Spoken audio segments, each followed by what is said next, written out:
Jangan lupa subscribe dan nyalakan lonceng.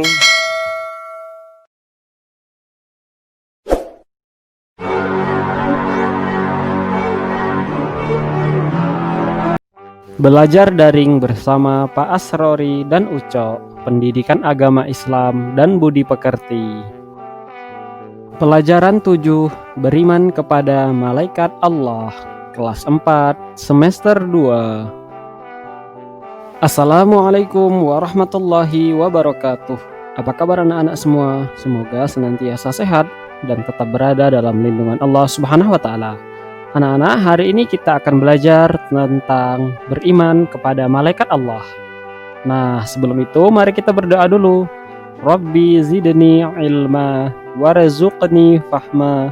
Artinya, ya Allah, tambahkanlah ilmu kepadaku dan berikan aku pemahaman. Amin.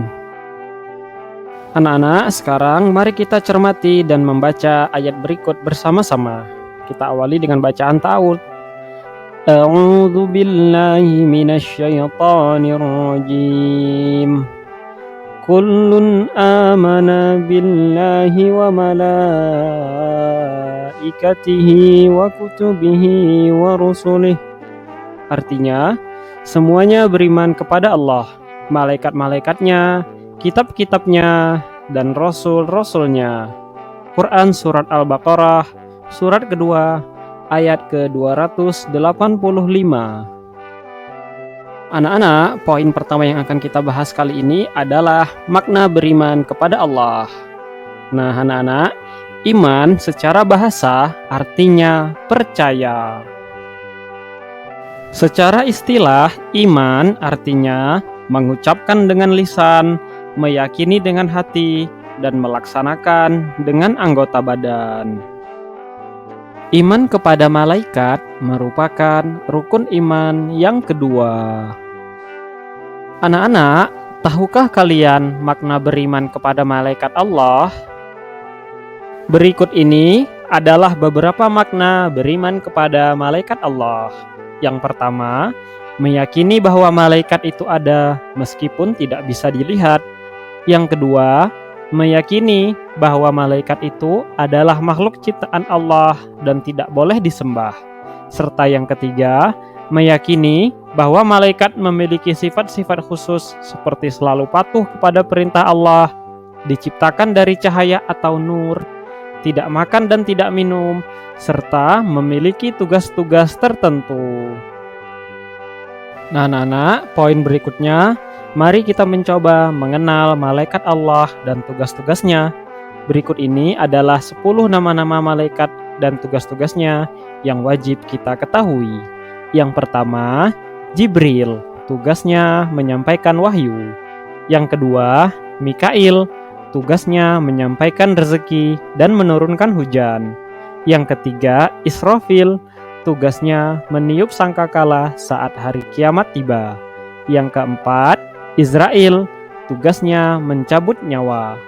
Yang kelima, Mungkar, tugasnya menanyai mayit di dalam kubur. Yang keenam, Nakir, tugasnya menanyai mayit di alam kubur. Yang ketujuh, Rakib, tugasnya mengawasi dan mencatat perbuatan baik manusia. Yang kedelapan, Atid, tugasnya mengawasi dan mencatat perbuatan buruk manusia. Yang kesembilan, Malik, tugasnya menjaga pintu neraka. Dan yang ke-10 adalah Ridwan, tugasnya menjaga pintu surga. Nah, anak-anak, poin ketiga yang akan kita bahas adalah menerima keberadaan malaikat Allah. Kita sebagai hamba Allah harus menerima keberadaan malaikat Allah karena malaikat adalah salah satu makhluk yang juga diciptakan oleh Allah Subhanahu wa Ta'ala dan memiliki tugas-tugas tertentu. Salah satunya misalnya malaikat Rakib dan Atid yang bertugas untuk mencatat perbuatan baik dan perbuatan buruk kita. Nah, kita harus merasa diawasi oleh kedua malaikat itu agar kita selalu berbuat kebaikan dan tidak berbuat keburukan.